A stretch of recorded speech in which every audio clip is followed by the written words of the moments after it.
The way of water connects all things. Welcome to Mojo Core, and today we're counting down our picks for the top 10 things you missed in Avatar: The Way of Water. This list contains more than 3 hours worth of spoilers. Let's get it done.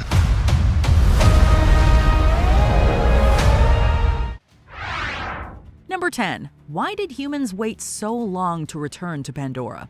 The film opens with a recap of its predecessor, which ended with the Na'vi sending most of the humans packing. The aliens went back to their dying world.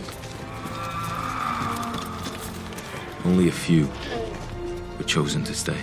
Over a decade has passed in The Way of Water. During that time, Jake and Neytiri started a family, living together in harmony. And then, everything changed when the Sky People attacked, again. Protect the people! It makes sense that the humans would come back. Sure, they lost one battle, but they still have more advanced technology than the Na'vi, who took virtually no measures to prevent their return. But why did the humans wait this long to retaliate? Why not immediately send reinforcements? Did the RDA just forget about the Na'vi and then one day somebody said, "So, you guys want to take another stab at invading Pandora?" Come on, come to Papa. Number 9. Can anyone just save their memories and personality on a flash drive? Remember Colonel Miles Quaritch? He's back, in Na'vi form. While Neytiri killed the original Quaritch, Parker Selfridge explains that his memories and personality were uploaded to a thumb drive-like device. They were then transferred to a Na'vi avatar called a recombinant. The dark side of the Force is a pathway to many abilities some consider to be unnatural. Well, it makes more sense than Palpatine's resurrection, but why doesn't the RDA do this with all of the fallen soldiers? In the first film, Jake took his Marine twin brother Tommy's place in the Avatar program. This is Jake Sully. Ma'am. Yeah. I know who you are, and I don't need you. I need your brother. You know, the PhD who trained for 3 years for this mission. He's dead. I know it's a big inconvenience for everyone. Why didn't anyone think to download Tommy's mind in case something happened to him? It's also revealed that humans are hunting a rare substance that stops the aging process. Do they really need that when you can digitally store someone's memory, though? You've basically cured death already. Number 8. What's happening with the Omaticaya clan? You cannot lead the people. You must lead them. Jake, I'm not officer material. it is decided. Jake became the leader of the Omaticaya clan, which has found a new home tree. This plot point is elaborated on in the tie-in comic Avatar: The High Ground, which reveals that Jake was against setting up a permanent residence in case the humans return. And we will show the Sky People that they cannot take whatever they want. And that this is our land. The humans indeed return in The Way of Water, with Quaritch gunning for the Sullys. Jake thus passes on his leadership duties, fleeing with his family. And that's pretty much the last we see of the Omaticaya. How do they adapt without Jake and Neytiri? Are the Omaticaya still vulnerable to the RDA, or are they no longer a priority? Will the Sullys ever reunite with the Omaticaya? We want to see them team up with the Metkayina clan in the sequel. Treat them as our brothers and sisters. Teach them our ways. Number 7. Is humanity still desperate for unobtainium? This is why we're here. Unobtainium. Because this little gray rock sells for 20 million a kilo. That's the only reason. It's what pays for the whole party. In the first movie, humans arrive on Pandora because their world is dying. They seek to drain Pandora of its natural resources, namely a creatively named mineral called unobtainium. Their damn village happens to be resting on the richest unobtainium deposit within 200 clicks in any direction. I mean, look at all that cheddar.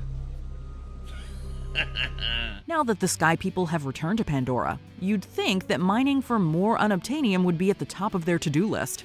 Yet this valuable compound doesn't really factor into the plot. The RDA is more invested in helping Quaritch get revenge and tracking down the substance that halts aging, which can be found inside the Tulkun. It's all over. Nothing's over while I'm breathing. Isn't Earth still suffering from an energy crisis, however? Unless they found an alternative to unobtainium, shouldn't that be the priority? Never aging sounds dandy, but what good is that if Earth is no longer inhabitable? Number 6. Are there only jungle and water clans on Pandora? The original Avatar mainly sticks to Pandora's jungles and skies where the Omaticaya clan thrives. This sequel shifts the action to the reefs where water clans like the Unanswered live. If you want to live here, you have to ride. Let's do it. Although they share similarities to the mainland Na'vi, the Unanswered have lighter blue skin, larger eyes, and tails made for water. The movies have touched upon other clans, but we haven't seen much outside of green landscapes and watery wonderlands. We rode out to the four winds, to the horse clans of the plain,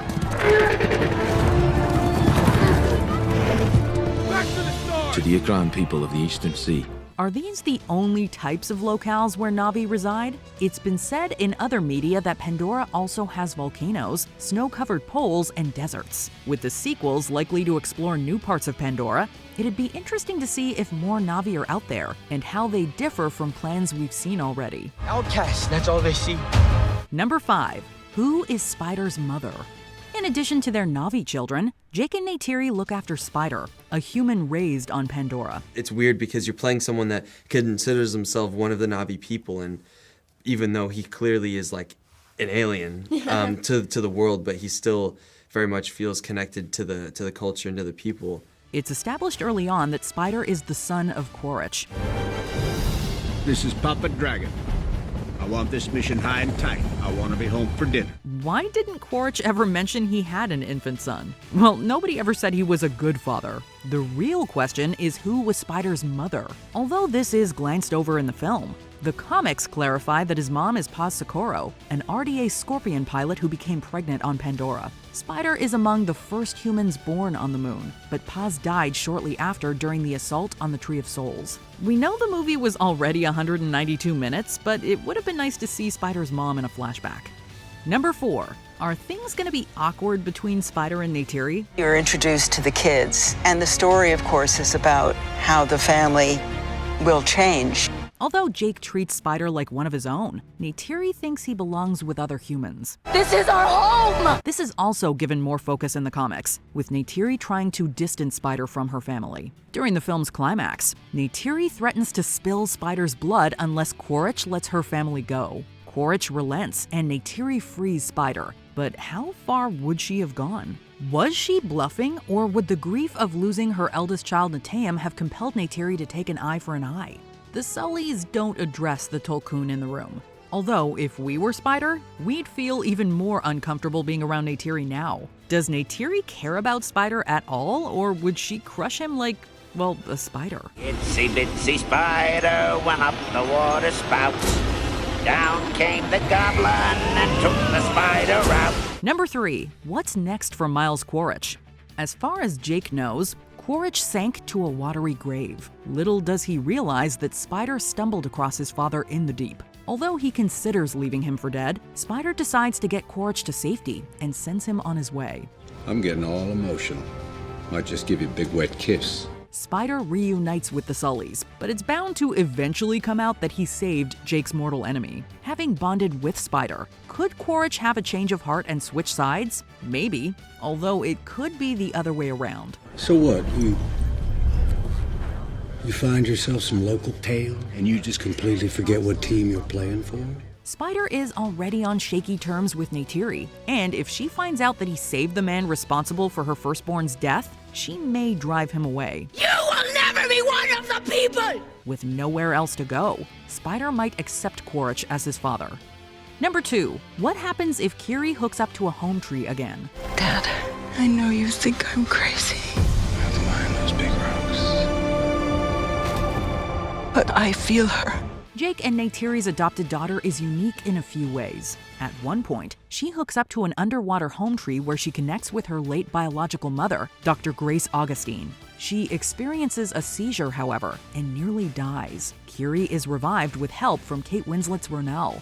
But if she ever hooks up to a tree again, it could kill her. I'm with her, Jake. She's real. Well, that sounds like a pretty important piece of information. Surely it'll tie into the rest of the plot somehow. Actually, that's all we get. Kiri doesn't try plugging into a tree again, and we never learn why she reacted this way before. This is just one of a few plot points that James Cameron seems to be setting up for future sequels. I hear her heartbeat. She's so close.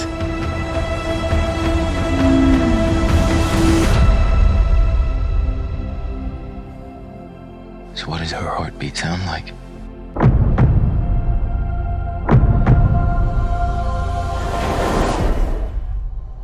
Mighty. Number 1. Was James Cameron inspired by Fern Gully 2: The Magical Rescue?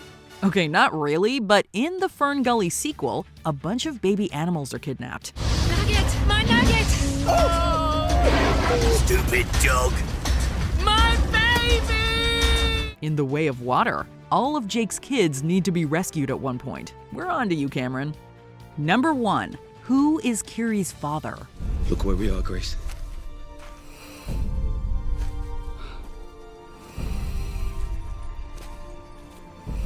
I need to take some samples.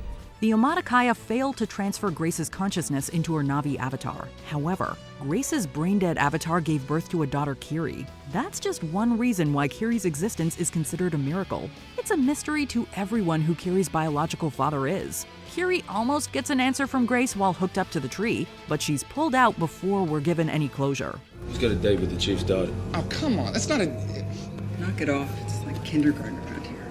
It's joked at one point that maybe she's the spawn of Norm, but given her strong connection to Awa, perhaps Kiri has no father. Perhaps her birth was divine intervention. Perhaps Kiri was brought into this world to provide a link between humans and Na'vi. Perhaps she'll go from swimming in water to walking on water. Or maybe it was midichlorians. The cells have the highest concentration of midichlorians I have seen in a life form.